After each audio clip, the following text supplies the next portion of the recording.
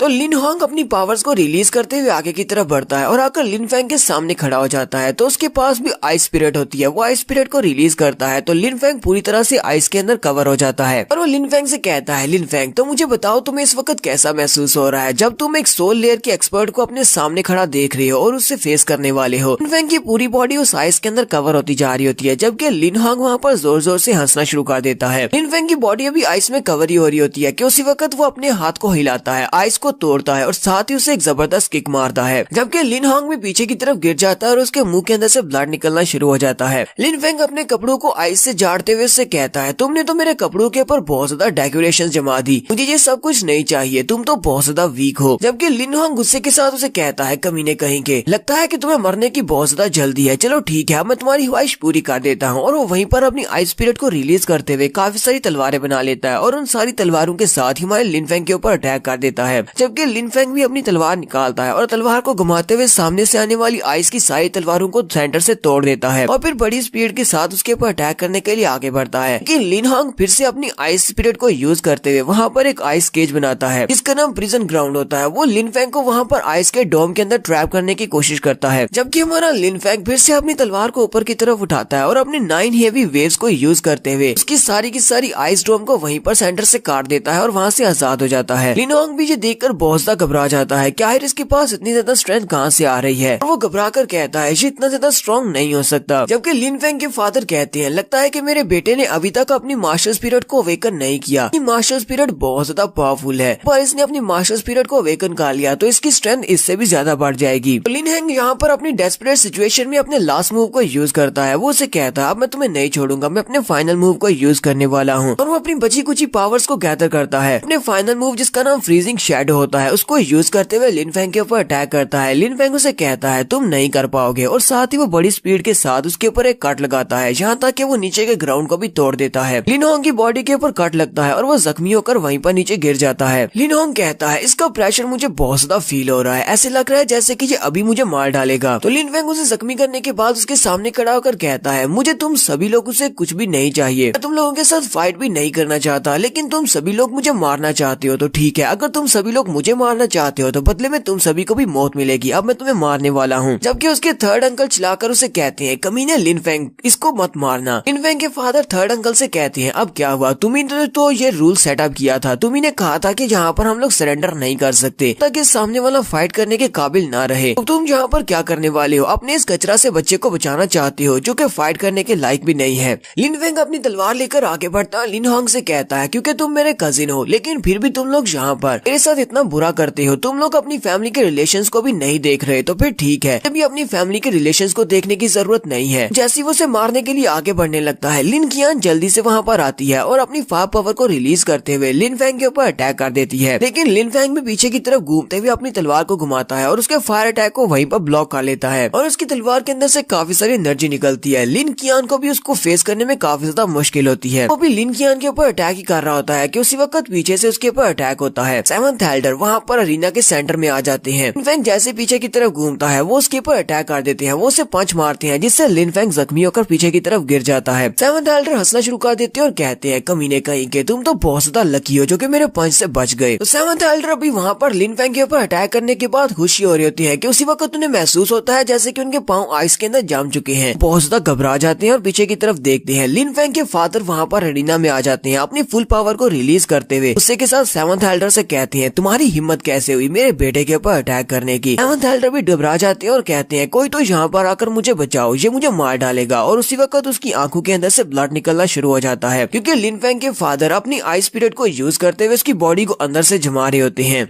लिन Feng के father उसे कहते हैं तुम एक एल्डर हो और तुम्हारा ये काम नहीं बनता था कि इस कंपटीशन के दौरान आकर मेरे बेटे के ऊपर अटैक करो। तुमने इस कंपटीशन के रूल्स को तोड़ा है, इसलिए तुम्हें यहाँ पर सजा तो मिलेगी। देखने वाले बहुत ज्यादा हैरान हो जाते हैं और कहते हैं हमारी फैमिली के हेड तो काफी ज्यादा स्ट्रॉन्ग है, उन्हें सिर्फ एक ही हिट लगी पर सेवंथ एल्डर को मारने के लिए सिर्फ एक ही स्ट्राइक में उन्होंने सेवंथ एल्डर को मार डाला है। तो लिन फेंग के फादर सेवंथ एल्डर को मारने के बाद लिन कियान की तरफ देखते हैं और कहते हैं तुम हाउस सेक्टर की एक बहुत ही जीनियस लड़की हो, ऊपर से हमारी फैमिली की एक टैलेंटेड बच्ची जो कि अपनी सोल लेयर पर है, लेकिन तुमने यहाँ पर बहुत ही शर्मिंदा करने वाला काम किया है, तुमने किसी दूसरे की फाइट में इंटरफियर किया है। कियान भी घबरा जाती है और कहती है अंकल अब आपको मुझसे क्या चाहिए। लिन फेंग के फादर आगे बढ़ते हैं और कहते हैं तुमने भी यहाँ पर गलत किया है फाइट में इंटरप्ट करके, इसलिए तुम्हें भी मरना होगा। थर्ड अंकल चिल्लाकर उसे कहते हैं छोटे भाई प्लीज इसको छोड़ दो, इसको मत मारना, तुम्हें जरा भी अंदाजा है कि तुम यहाँ पर क्या करने वाले हो, तुम इस जीनियस लड़की को नहीं मार सकते। जबकि लिन हाई उन सभी से कहते हैं तुम सभी लोग अपनी बकवास बंद करो, आज अगर किसी ने भी मुझे यहाँ पर रोकने की कोशिश की तो मैं उसको मार डालूंगा, कोई भी मेरे रास्ते में आएगा तो मैं उसको मार दूंगा। एल्डर उसे कहते हैं लिन हाई ये तुम क्या कर रहे हो, तुम्हें लगता है कि तुम यहाँ पर लिन फैमिली के सभी लोगों को मार सकते हो? यहाँ पर अभी भी बहुत सारे एल्डर्स हैं, फैमिली हेड होने का मतलब ये नहीं है कि तुम सभी को मार सकते हो। लिन हाई उनसे कहते हैं तो चलो ठीक है फिर आजमा कर देख लो, मुझे रोक कर देखो, अगर मैंने तुम्हें नहीं मारा तो फिर कहना। उसी वक्त उन्हें वहाँ पर किसी की आवाज आती है। लिन फेंग के फादर के अंकल यहाँ पर आ जाते हैं जो कि इनके सबसे बड़े ग्रेट अंकल हैं। तो ग्रेट अंकल वहाँ पर आने के बाद लिन हाई से कहते हैं लिन हाई ये तुम क्या कर रहे हो, तुम्हारी हिम्मत कैसे हुई मेरी लिन फैमिली के अंदर ये सब कुछ करने की। लिन फेंग भी वहाँ पर ग्रेट अंकल के आने के बाद प्रेशर को महसूस करता है और कहता है ये तो काफी ज्यादा पावरफुल लगते हैं। ग्रेट अंकल वहीं पर लैंडिंग करते हैं। ग्रेट एल्डर आगे बढ़ते हैं और उन्हें सारी बात बताते हैं। वो उन्हें बताते हैं कि यहाँ पर लिन हाई पागल हो चुका है, लिन हाई ने सेवंथ एल्डर को मार दिया, सेकंड एल्डर को यहाँ पर कल्टीवेशन को ब्लॉक करके यहाँ से भगा दिया और पोजीशन को छीन लिया। अब ये हमारी लिन फैमिली की लिन कियान को भी मारना चाहता है क्योंकि लिन कियान ने इस फाइट में इंटरप्ट किया था, इसलिए ग्रेट अंकल प्लीज इसको सजा दे, ये बिल्कुल भी फैमिली हेड बनने के लायक नहीं है। लिन हाई भी आगे से जोर जोर से हंसना शुरू कर देते हैं। ग्रेट अंकल उसे कहते हैं अब तुम्हें क्या हुआ, तुम हंस क्यों रहे हो? लिन हाई कहते हैं तो मैं भी पिछले कई दिनों से सोच रहा था कि आखिर इन सभी को बैकबोन कहाँ से मिल रही है, ये सभी लोग मुझे फैमिली हेड की पोजीशन से हटाने के लिए इतनी सारा हौसला और कितनी सारी हिम्मत कहाँ से लेकर आ रहे हैं। मुझे पता चला कि इन सब के पीछे ग्रेट अंकल आप हैं। ग्रेट अंकल चिल्लाकर उसे कहते हैं लिन हाई तुम्हें क्या हो गया है, तुम अपने ग्रेट अंकल के साथ किस तरह बात कर रहे हो, तुम बहुत ज्यादा डिसरिस्पेक्टफुल हो।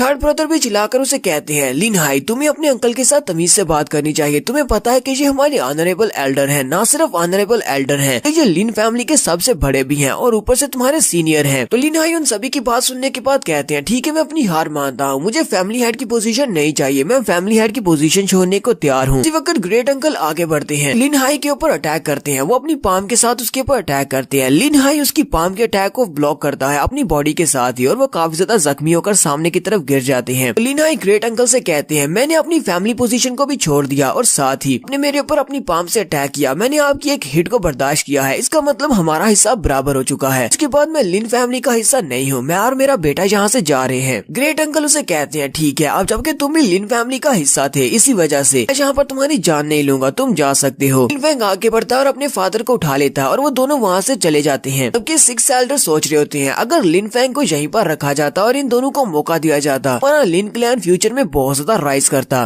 तो यहाँ पर हमारा कहानी सुनाने वाला कहता है कि लिन हाई ने वहाँ पर अपने ग्रेट अंकल का पंच खाने के बाद उनकी बॉडी काफी ज्यादा जख्मी हो गई थी, लेकिन लिन फैंग की स्पेशल पिल को खाने के बाद उनकी बॉडी जल्दी से हील हो गई और उसके बाद लिन हाई ने यह फैसला किया वो स्नो मून इंपीरियल सिटी चले जाएंगे। लिन हाई अकेले स्नो मून सिटी की तरफ निकल गए, जबकि लिन फैंग ने वहीं पर पीछे रुकने का फैसला किया। तो लिन हाई अपने फादर को वहाँ से भेजने के बाद वापस से अपने जोंगजू सिटी में वापस आता है, वहाँ पर होटल के अंदर। तो वहाँ से उसे इन्फॉर्मेशन चाहिए क्या है जहाँ पर हो क्या रहा है और उनकी फैमिली के बारे में क्या बातें की जा रही है। तो उसी वक्त सिटी में बारिश होना शुरू हो जाती है, बारिश हो रही होती है और वो वहाँ एक होटल के बाहर आकर रुकता है। तो होटल वाले बंदे से कहता है मेरे घोड़े का बहुत ही अच्छे से ध्यान रखना। होटल वाला बंदा उससे कहता है ठीक है सर, प्लीज आप अंदर आ जाए, बाहर बारिश हो रही है, मैं आपके लिए खाना सर्व करता हूँ। लिन फैंग उस होटल के अंदर आ जाता है। तो जैसे ही वो होटल के अंदर आता है तो वहाँ पर बहुत सारे लोग बैठे होते हैं, क्योंकि यहाँ पर तरह तरह के लोग बैठे होते हैं। वो सभी लोग आपस में बातें कर रहे होते हैं, उनमें से काफी सारे लोग लिन फैमिली के बारे में बात कर रहे होते हैं। इस तरह इस टूर्नामेंट के दौरान लिन हाई और उसके कचरा बेटे लिन फैंग को फैमिली हेड की पोजीशन को छोड़ने पर मजबूर किया गया और उन्हें फैमिली से निकाल दिया गया। लिन फैंग वहीं पर जाकर एक टेबल के ऊपर बैठ जाता है और सभी की बातें सुनना शुरू करता है। और यहीं पर हमारी एपिसोड 21 का एंड हो जाता है। एपिसोड की एक्सप्लेनेशन अच्छी लगी हो तो कमेंट करके जरूर बताइएगा। चैनल को सब्सक्राइब कर दे, वीडियो को लाइक और शेयर कर दें। शुक्रिया।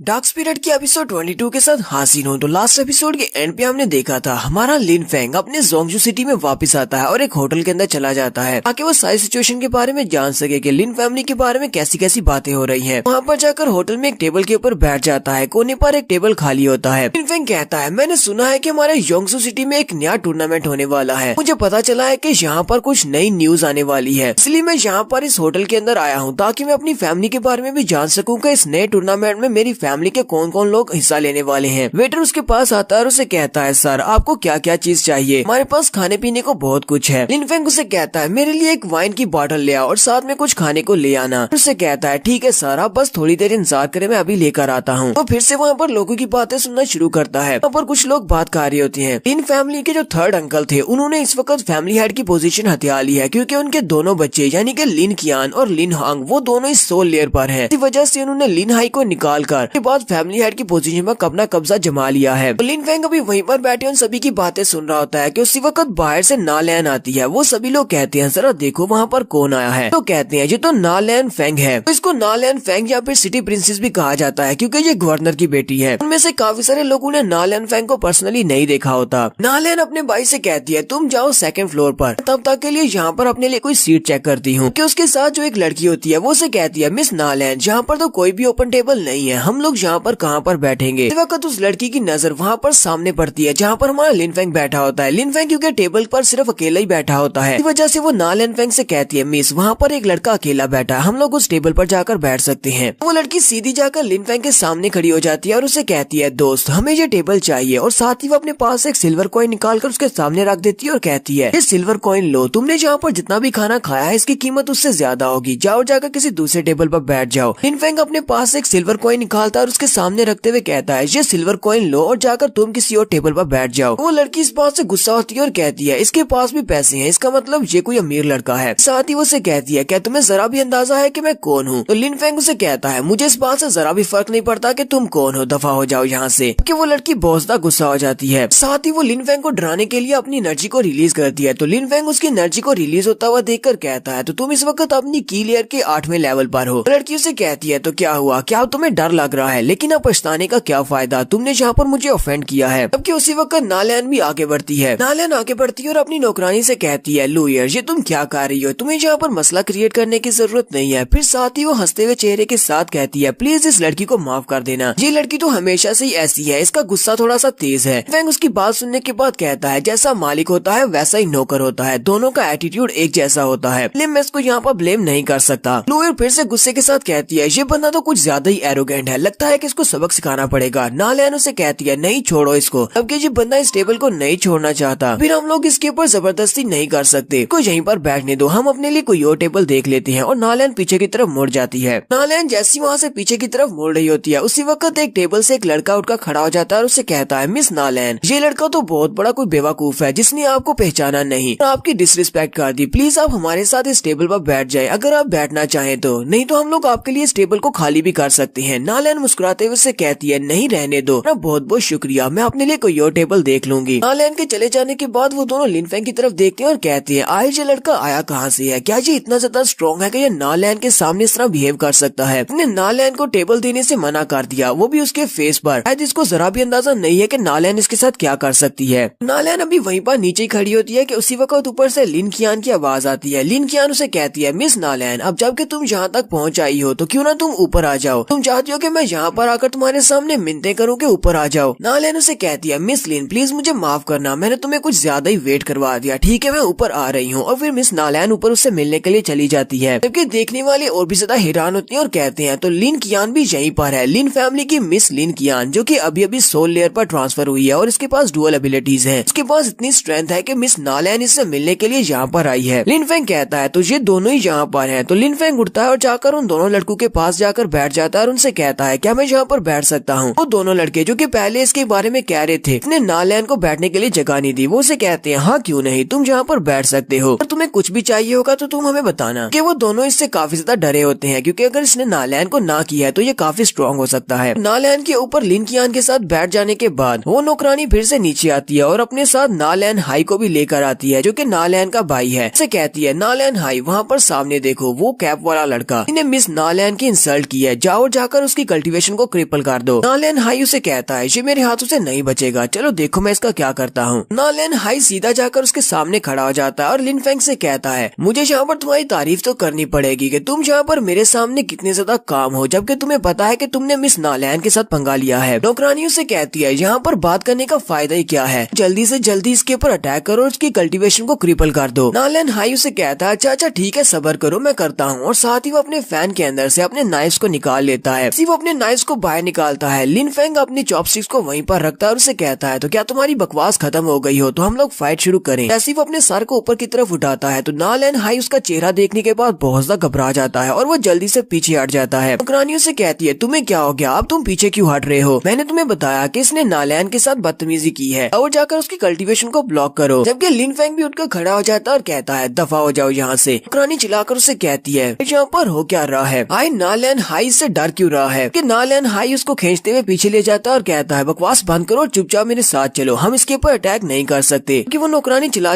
कर उसे कह रही होती है ये तुम कर क्या रहे हो, मुझे छोड़ो, तुम मुझे खींच क्यों रहे हो, कहीं तुम पागल तो नहीं हो गए। वहाँ पर जितने भी होटल में खाना खाने के लिए आए होते हैं वो देखने के बाद और भी ज्यादा हैरान हो जाती हैं और कहती हैं आखिर ये यंग मैन है कौन जिसने सिर्फ एक बार नालैन हाई को कहा कि यहाँ से दफा हो जाओ और वो पीछे चला गया, लेकिन ऐसा कैसे हो सकता है। नौकरानी हाई से कहती है नालैन हाई तुम्हें इस बारे में मुझे एक्सप्लेन करना होगा कि आखिर तुमने वहाँ पर उस लड़की के ऊपर अटैक क्यों नहीं किया। नालैन हाई उसे कहता है क्या तुम्हें पता है कि वो लड़का कौन है, वो लड़का लिन फैमिली का लिन फेंग है। नौकरानी उसे कहती है तुम्हारे कहने का मतलब क्या है, लिन फैमिली का वो लड़का लिन फेंग जो कि फैमिली का कचरा है जिसे फैमिली से निकाल दिया गया है। नालैन हाई उसे कहता है तुम उस लड़के को कचरा कह रही हो, क्या तुम मरना चाहती हो, दोबारा उसके सामने उस लड़के को कचरा मत कहना। लिन फैमिली के टूर्नामेंट के बारे में हमने इन्फॉर्मेशन इकट्ठी की है और इस इन्फॉर्मेशन के मुताबिक अगर लिन फैमिली के ग्रेट अंकल वहाँ पर नहीं आते और आकर इस फाइट को नहीं रोकते तो लिन फेंग ने लिन होंग को मार दिया होता जो कि अपनी सोल लेयर पर है। नौकरानी भी इसकी बात सुनने के बाद काफी ज्यादा हैरान होती है और कहती है तो तुम्हारे कहने का मतलब ये है कि लिन फेंग कोई कचरा नहीं है बल्कि वो एक सोल लेयर के एक्सपर्ट को भी आसानी से मार सकता है, लेकिन ये इम्पॉसिबल है, ये नहीं हो सकता। नालैन हाई उसे कहता है ये हो सकता है, तुम्हें मेरी बात पर यकीन नहीं है तो तुम जाकर मिस नालैन फेंग से पूछ सकती हो क्योंकि मिस नालैन फेंग ने भी पर इसको देखने के बाद ही वापस हटने का फैसला किया, वरना तुम्हें नहीं लगता कि मिस नालैन फेंग पर टेबल के लिए इस लड़के की जान भी ले सकती थी। फिर साथ ही वो दोनों भी वहाँ से चले जाती हैं। तो नेक्स्ट सीन रात के वक्त का दिखाया जाता है। लिन फेंग एक होटल में रूम बुक करवाता है और वहीं पर बैठकर अपनी डार्क स्पिरिट को कल्टीवेट कर रहा होता है। लिन फेंग को कल्टीवेशन करने के दौरान ही सेंस होता है कि बाहर से कुछ लोग उसके ऊपर अटैक करने के लिए आने वाले हैं। लिन फेंग अपने साथ कुछ ऑफिशियल्स को लेकर आया होता है लिन फेंग के ऊपर अटैक करने के लिए। वो सारे के सारे प्रोफेशनल कातिल होते हैं, सभी ने ब्लैक ड्रेसेस पहनी होती है और साथ ही उनके पास उनके बो एरोज होते हैं। लिन फेंग उनसे कहता है वो अपने रूम के अंदर है, इसलिए उसके रूम तक जाने तक उसको अलर्ट मत करना, सभी लोग बहुत ही खामोशी से वहाँ पर जाओ। जबकि नालन फेंग भी उनके साथ ही वहाँ पर आया होता है। सारे असैसिन बड़े ही आराम के साथ दरवाजा खोलकर अंदर चले जाते हैं। वो सामने बेड पर देखते हैं तो उन्हें बिस्तर के ऊपर कोई लेटा हुआ दिखाई देता है। वो जल्दी से अपने एरोज को रिलीज करते हैं अपनी स्पिरिट एनर्जी के साथ। उस बिस्तर के साथ साथ बेड को भी तोड़ देते हैं। वे लोग जल्दी से आगे बढ़ते हैं। उस बेड के टूटने के बाद वो वहाँ पर देखते हैं तो वो बेड खाली होता है, उसके ऊपर कोई भी नहीं होता। लिन फेंग वहाँ पर नहीं होता। सभी लोग कहते हैं लिन फेंग कहाँ पर है, कहीं वो यहाँ से भाग तो नहीं गया। लेकिन उसी वक्त लिन फेंग जो कि वहीं कहीं पर छुपा होता है वो बाहर निकलता है और अपनी स्वर्ड के साथ उनके ऊपर अटैक करता है और उन सभी को वहीं पर काट देता है। फिर साथ ही लिन फेंग अपनी स्वर्ड को अपने हाथ में पकड़ता है। उसके उस कॉटेज के बाहर, दरवाजे के बाहर भी काफी सारे लोग खड़े होते हैं। वो वहीं से दीवार के अंदर से ही अपनी तलवार को घुमाता है और एक स्ट्राइक लगाता है। वो साथ ही दीवार को भी काट देता है और उसके साथ साथ बाहर जितने लोग होते हैं उन सभी को भी काट देता है। उन सभी की कटी फटी बॉडीज वहीं पर पड़ी होती हैं। यहाँ पर हमारे लिन फेंग ने काफी सारे असैसिन्स को मार दिया है, जबकि उन असैसिन्स का लीडर नंबर 2 वो भी बाहर खड़ा होता है। लिन फेंग उन सभी अंदर वालों को मारने के बाद खिड़की के रास्ते से बाहर की तरफ भागना शुरू करता है। नंबर 2 अपने साथियों को लेकर बड़ी स्पीड से उसके पीछे लग जाता है और कहता है चलो जल्दी से उसका पीछा करो, इसे लगता है कि ये हमसे बचकर भाग सकता है। और फिर साथ ही वो अपने साथियों से कहता है जो भी यहाँ से डर कर पीछे की तरफ भागेगा वो भी इसके साथ ही मरेगा। तो ये सभी लोग लिन फेंग के पीछे लग जाते हैं, जबकि लिन फेंग गली में भाग रहा होता है और वो पीछे से उसके ऊपर अपने एरोज से अटैक कर रहे होते हैं। नंबर 2 अपनी स्पिरिट एनर्जी के साथ अपने एरो को रिलीज करता है। तो लिन फेंग उसके एरो को ब्लॉक तो करता है, लेकिन उसे महसूस होता है कि इसके एरो के अंदर काफी सारी स्ट्रेंथ है। लिन फेंग कहता है बंदे के पास तो ल्यूफी के जितनी स्ट्रेंथ है जितनी स्ट्रेंथ उसके एरोज में होती है। नंबर 2 बार बार अपने बो एरोज के साथ उसके ऊपर एरो शूट कर रहा होता है, जबकि लिन फेंग भागते हुए कहता है मैं अगर इसी तरह इसके एरोज को डॉज करता रहा और भागता रहा तो बहुत ही जल्दी मैं थक जाऊंगा और ये लोग मुझे पकड़कर मार डालेंगे। वहीं पर उसे साइड पर दरख्त दिखाई देते हैं। वो कहता है मुझे इस जंगल में जाना होगा, यहाँ पर दरख्तों में जाकर छुप जाता हूँ, और वो भागता हुआ उस तरफ चला जाता है। सभी लोग कहते हैं वो जंगल में जाकर छुपने वाला है, चलो जल्दी से जाओ और उससे चारों तरफ से घेर लो। वो लोग जैसे जंगल की तरफ एंटर होने लगते हैं, लिन फेंग पीछे की तरफ घूमता है और अपनी तलवार को घुमाते हुए उनमें से एक की गर्दन काट देता है। वो जैसे वहाँ पर एक गर्दन काटता है तो बाकी के सभी लोग वहाँ पर उसके सामने आकर खड़े हो जाते हैं, यहाँ तक कि नालन भाई भी उसके सामने आकर खड़ा हो जाता है और उसे कहता है तुम तो वाकई में काफी ज्यादा स्ट्रॉन्ग हो। लिन फेंग उसे कहता है तो नालन हाइट इन सभी असैसिन्स को तुम जहाँ पर लेकर आए हो। और यहीं पर हमारी एपिसोड 22 का एंड हो जाता है। एपिसोड की एक्सप्लेनेशन अच्छी लगी हो तो कमेंट करके जरूर बताइएगा। चैनल को सब्सक्राइब कर दे, वीडियो को लाइक और शेयर कर दे। शुक्रिया।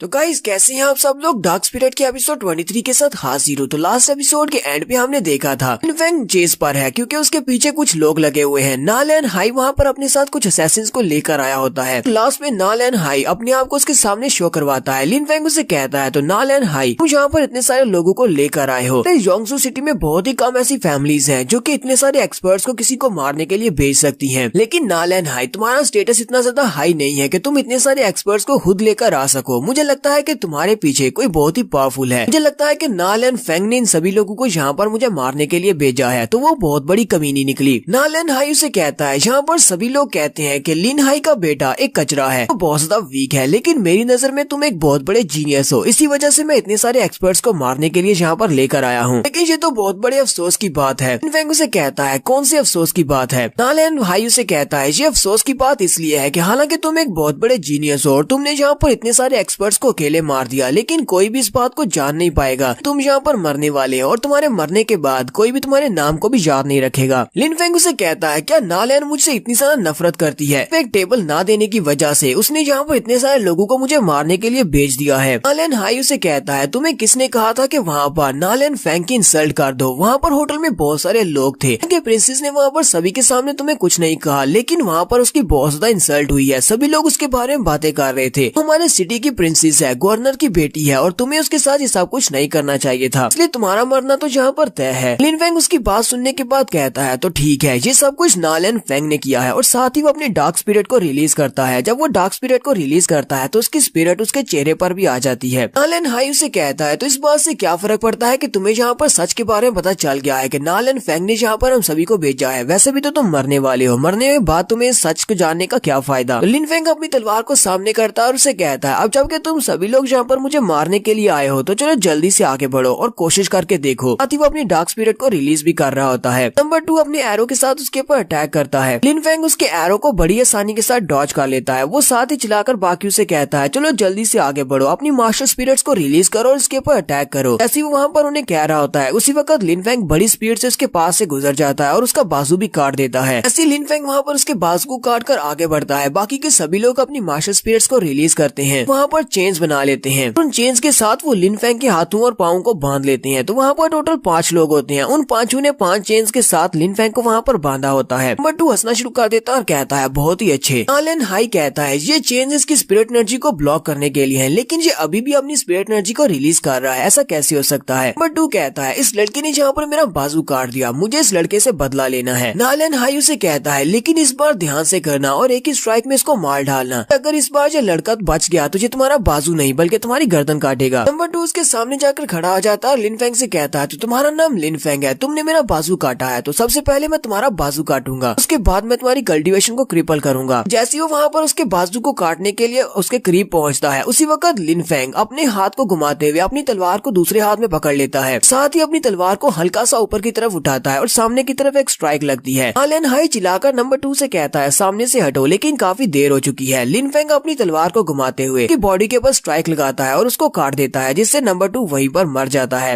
लिन हाई कहता है मैंने इस कमीने से कहा भी था कि दोबारा ऐसा कुछ मत करना। साथ ही वो अपने पंखे के अंदर लगे हुए सारे शूरिकन नाइफ्स को लिन फेंग की तरफ फेंक देता है, जबकि लिन फेंग अपनी तलवार को सामने करते हुए उसके सारे शूरिकन नाइफ्स को ब्लॉक करता है और उन सारे शूरिकन नाइफ्स को ब्लॉक करने के बाद वो अपनी डार्क एनर्जी के साथ ही उसको सामने की तरफ झटका देता है, जिससे उसके सामने जो लोग होते हैं जैसे एक को वो शूरिकन नाइफ लगता है और वो बेचारा वहीं पर मर जाता है। लिन फेंग अपने पंखे को सामने करते हुए उनको ब्लॉक कर लेता है। लिन हाई उसे कहता है लिन फेंग तुम वाकई में एक जीनियस हो, मुझे ये बात तो मानना पड़ेगी, तुमने जहाँ पर मेरे बहुत सारे एक्सपर्ट्स को मार दिया, इन चेन्स की मदद के बिना मैं जहाँ पर तुम्हें कभी भी नहीं मार पाता। इन साथ ही लिन फेंग उसे कहता है तुम्हारी चेन्स तो 2 कम रह गई हैं, मैंने इनमें से 2 को मार दिया, अब सिर्फ 3 बचे हैं। लिन हाई भी इस बात से बहुत ज्यादा हैरान हो जाता है, फिर साथ ही वो भी अपनी फायर पावर को रिलीज करता है और कहता है तुम सभी लोग जल्दी से अपनी चेन्स की पावर को बढ़ाओ, अब मैं इसके ऊपर अटैक करता हूँ, मैं जल्दी से जल्दी इसको मारना होगा इससे पहले कि ये बाकी की चेन्स को तोड़कर अपने आप को आजाद करवा ले। इसी वक्त एक लड़का अपनी तलवार लेकर उसके ऊपर अटैक करने के लिए आगे बढ़ता है, तो लिन फेंग वहीं से अपने पंच को रेडी करते हुए उसको एक जबरदस्त पंच मारता है और उसको भी मार देता है। सिर्फ एक ही पंच के साथ वो मर जाता है और साथ ही वो दूसरी चेन को अपनी तरफ खींचते हुए दूसरे वाले के पेट में अपनी तलवार को दंसा देता है। तो अब वहाँ पर सिर्फ एक ही चेन वाला बंदा बचता है जिसने अपनी चेन के साथ उसको पकड़ा होता है। लिन फेंग ने पहले वाले को मारने के बाद अपनी तलवार को उसके सर के अंदर दंसाया होता है, फिर साथ ही लिन फेंग अपनी तलवार को दूसरी तरफ फेंकता है। वहीं पर पेड़ के ऊपर एक और बंदा खड़ा होता है जिसने अपने हाथ में तीर लोड किया होता है, वो तीर चलाने वाला होता है, लेकिन लिन फेंग की तलवार उसके पेट के अंदर जाकर धंस जाती है और वो वहीं से नीचे गिर जाता है। जैसे वो वहाँ से नीचे गिर रहा होता है उसके हाथ से एरो चल जाता है और एरो की डायरेक्शन चेंज हो जाती है। वहाँ पर जो आखिरी बंदा चेन पकड़कर खड़ा होता है उसका एरो सीधा जाकर उसको लगता है और वो बंदा भी मर जाता है। और इसी तरह लिन फेंग की बॉडी के ऊपर जितनी भी चेन्स होती हैं वो सारी की सारी लिफ्ट हो जाती हैं, यानी कि वो सारी चेन्स डिस्ट्रॉय हो जाती हैं क्योंकि उसने सभी को मार दिया है जिन्होंने चेन्स को पकड़ा हुआ था। लेकिन लिन फेंग के पास अब उसकी तलवार नहीं है, उसने अपनी तलवार को फेंक दिया था। उसी वक्त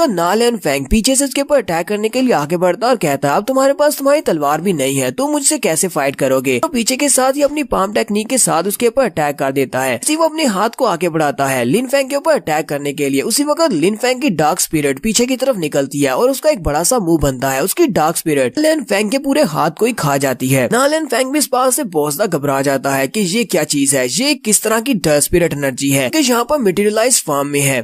लिन हाई को पता चलता है कि वो यहाँ पर मरने वाला है। वो लिन फेंग से कहता है मैं तो यहाँ पर सिर्फ ऑर्डर्स को फॉलो कर रहा हूँ, ये सारे तो लिन फेंग के ऑर्डर्स थे, वो तुम्हें मरवाना चाहती है। लिन फेंग पीछे की तरफ घूमता है और उसको गर्दन से पकड़कर कहता है मुझे ये बात अच्छी तरह से पता है, मुझे यहाँ पर तुम्हें जिंदा छोड़ने की कोई वजह नजर नहीं आती क्योंकि तुम उसके कुत्ते हो और कुत्ते को मारने से मुझे कोई फर्क नहीं पड़ेगा। और साथ ही वो अपने हाथ को वहाँ पर दबाना शुरू करता है और अपनी डार्क स्पिरिट को रिलीज करते हुए गर्दन को दबाकर उसको वहीं पर मार देता है। तो लिन फेंग ने वहाँ पर जितने भी लोग उसको मारने के लिए आते हैं उन सभी को मार दिया है। और उन सभी को मारने के बाद लिन फेंग कहता है लिन फेंग तुम इस बात को भूलना मत, जहाँ पर मुझे मारने की कोशिश किया है एक ना एक दिन तुम मेरे हाथ लगोगी और उस दिन मैं तुम्हें मार डालूंगा। और साथ ही लिन फेंग वहीं पर उस जंगल के अंदर चला जाता है। वो एक पेड़ के नीचे जाकर बैठ जाता है और दोबारा से अपनी डार्क स्पिरिट को कल्टीवेट कर रहा होता है। वहीं पर कल्टीवेट करने के दौरान ही उसे काफी ज्यादा पेन होता है। वो कहता है मुझे इतना ज्यादा पेन क्यों हो रहा है। उसी के साथ उसकी बॉडी के अंदर से उसकी बहुत सारी डार्क स्पिरिट रिलीज होती है और इतनी सारी डार्क स्पिरिट के रिलीज होने के साथ ही वो वहीं पर बेहोश होकर गिर जाता है। लिन फेंग कहता है अगर मैंने अभी भी अपनी मार्शल स्पिरिट को अवेकन नहीं किया तो इसी तरह ये सारे लोग मेरे ऊपर अटैक करने के लिए आते रहेंगे, ये लोग मुझे बुली करते रहेंगे, मुझे कमजोर समझेंगे। लिन फेंग बेहोश होने के बाद अपने स्पिरिचुअल सी के अंदर चला जाता है। स्पिरिचुअल सी के अंदर जाने के बाद लिन फेंग कहता है ये कौन सी जगह है, क्या मैंने अपनी इस मार्शल स्पिरिट को अवेकन कर लिया। इसी वक्त उसे सामने अपनी मार्शल स्पिरिट दिखाई देती है कि मार्शल स्पिरिट एक सेलेस्टियल बुक होती है कि डार्क स्पिरिट। लिन फेंग हैरान होकर कहता है तो ये डार्क स्पिरिट ये तो एक बुक की तरह की है, मेरी डार्क स्पिरिट क्या ये वाकई में एक सेलेस्टियल बुक स्पिरिट है। फिर मैंने पहले कभी सेलेस्टियल बुक स्पिरिट के बारे में नहीं सुना। वो आगे बढ़ता है और जाकर उस सेलेस्टियल स्पिरिट बुक को ओपन करता है तो उसके अंदर मार्शल आर्ट्स की टेक्निक्स लिखी होती हैं। लिन फेंग बहुत ज्यादा खुश हो जाता है और कहता है तो आज के बाद मैं अपनी डार्क स्पिरिट को सेलेस्टियल डार्क स्पिरिट कहा करूंगा। तो नेक्स्ट सीन फिर से जोंगजू सिटी का ही दिखाया जाता है। जोंगजू सिटी के अंदर बहुत ही जल्दी टूर्नामेंट स्टार्ट होने वाला है और इस टूर्नामेंट में हिस्सा लेने के लिए सभी को 8-8 की टीम्स बनाना है और यहाँ पर क्यूलैन अपनी टीम बना रही है। क्यूलैन की एक फैमिली हाउस का सीन दिखाया जाता है जो कि टेम्पल के अंदर इंतजार कर रही होती है अपने आखिरी मेंबर का। उसके पास 7 लोग हो चुके हैं लेकिन उसे आखिरी मेंबर की जरूरत है, 8वें बंदे की। काफी सारे बच्चे वहाँ पर बाहर आकर खड़े होते हैं और सोच रहे होते हैं काश हमें यहाँ पर मौका मिल जाए क्यूलैन के साथ टीम अप करने का। तो यहीं पर एक एरोगेंट लड़का होता है जिसका नाम फेंग कियान होता है। वो सभी लड़के कहते हैं हम लोग सिर्फ सपना ही देख सकते हैं, हमें वो 8वीं पोजीशन नहीं मिल सकती। जबकि फेंग कियान जहाँ पर है, फेंग कियान अपनी की लेयर के 8th लेवल पर है। हम सभी में सबसे ज्यादा स्ट्रॉन्ग यही है, कभी भी इसकी जगह पर हमें 8वीं पोजीशन नहीं मिलेगी, हमें यहाँ से वापस चले जाना चाहिए। फेंग कियान उन सभी से कहता है सभी लोग यहाँ से दफा हो जाओ, ये 8वीं पोजीशन तो मेरी है। और साथ ही वो उन सभी की इंसल्ट करते हुए कहता है तुम सभी लोग कचरे कहेंगे, तो तुम सभी के अंदर इतनी हिम्मत है तो मुझसे फाइट करो। अगर तुम लोग फाइट को जीत जाते हो तो तुम तो सभी लोग 8वीं पोजीशन के लिए यहाँ पर आपस में फाइट करके डिसाइड कर लेना, मैं यहाँ से चला जाऊंगा। लेकिन लगता नहीं है कि तुम्हारे अंदर इतनी ज्यादा हिम्मत होगी कि तुम यहाँ पर मुझसे कम्पीट भी कर सको। वो सभी बच्चे कहते हैं जैसा कि हमने इसके बारे में सुना था, ये तो वाकई में बहुत बड़ा कमीना और एरोगेंट इंसान है, दूसरों की तो जरा भी रिस्पेक्ट नहीं है। इसी वक्त हमारा लिन फेंग यहाँ पर आता है। वो सभी लड़के लिन फेंग को वहाँ पर आते हुए देखकर उसका प्रेशर महसूस करते हैं और जल्दी से साइड पर हट जाते हैं। तो लिन फेंग वहाँ पर आकर सामने खड़ा हो जाता है और आकर वो फेंग किंग से कहता है फेंग किंग ये 8वीं पोजीशन मेरी है, इसलिए चुपचाप यहाँ से वापस चले जाओ। फेंग किंग उसे कहता है तुम होते कौन हो मुझे ये सब कुछ कहने वाले। देखने वाले लड़के भी काफी ज्यादा हैरान हो जाते हैं और कहते हैं ये तो बहुत ही बुरा हुआ, लगता है कि इस लड़के को फेंग किंग के बारे में नहीं पता कि ये कितना स्ट्रॉन्ग है। तो फेंग किंग जल्दी से अपनी पावर्स को रिलीज करता है और अपनी पाम के साथ उसके ऊपर अटैक